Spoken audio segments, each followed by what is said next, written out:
అందరికీ నమస్కారం. పిట్ట కథలకు స్వాగతం. ఈరోజు కథ ఏంటంటే అక్బర్ బీర్బల్. నేరుగా కథలోకి వెళ్ళిపోదాం. ఒకరోజు అక్బర్కు ఎంతో ఇష్టమైన ఉంగరం కనిపించలేదు. రాత్రి నిద్రపోయేటప్పుడు చేతికున్న ఉంగరాలన్నీ తీసి పక్కనున్న బల్ల మీద పెట్టి నిద్రించడం అక్బర్కి అలవాటు. ఆ రోజు నిద్ర లేచిన తర్వాత చూస్తే ఒక ఉంగరం లేదు. గదిలో ఎక్కడ వెతికినా అది దొరకలేదు. వెంటనే ఎవరక్కడ అని అక్బర్ భటులను పిలిచి రాజభవనం తలుపులు వెంటనే మూయించమన్నాడు. విషయం చెప్పి బీర్బల్ని మాత్రం పిలిపించమన్నాడు. కాసేపటి తర్వాత బీర్బల్ భుజాన ఒక చిలుకను పెట్టుకుని వచ్చాడు. ముందు రోజు రాత్రి రాజభవనంలోకి వచ్చిన వారందరినీ అప్పటికే ఒక చోట ప్రవేశపెట్టారు. అసలే తనకెంతో ఇష్టమైన ఉంగరం పోయిందన్న బాధలో ఉన్న అక్బరు చిలుకతో వచ్చిన బీర్బల్ని చూసి కాస్తంత చిరాకు పడ్డాడు. బీర్బల్, చిలుక జోషం చెప్పడానికా మిమ్మల్ని పిలిపించింది అన్నాడు అక్బర్.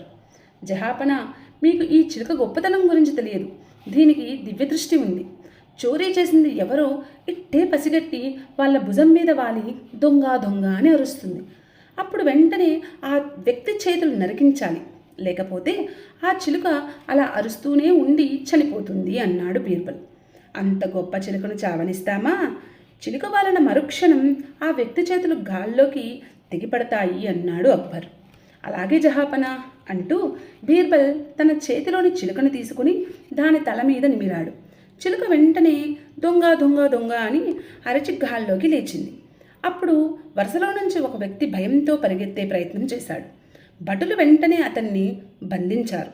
అందరూ వెళ్ళిన తర్వాత అక్బరు ఆ చిలుకకు దివ్యదృష్టి ఎలా వచ్చింది అని అడిగాడు. దివ్యదృష్ట పాడా, దానికి దొంగ అనే పదం తప్ప ఇంకేమీ రాదు. తల నిమిరినట్టే నిమిరి నెమ్మదిగా గిల్లాను. దాంతో అది దొంగ దొంగ అంటూ గాల్లోకి ఎగిరింది అని చెప్పాడు బీర్బల్. అక్బరు ఆనందంతో బీర్బల్ను ఆలింగనం చేసుకుని విలువైన కానుకలు ఇచ్చి పంపాడు. మనం కూడా బీర్బల్ సమయస్ఫూర్తిని మెచ్చుక తీరాల్సిందే. నమస్తే.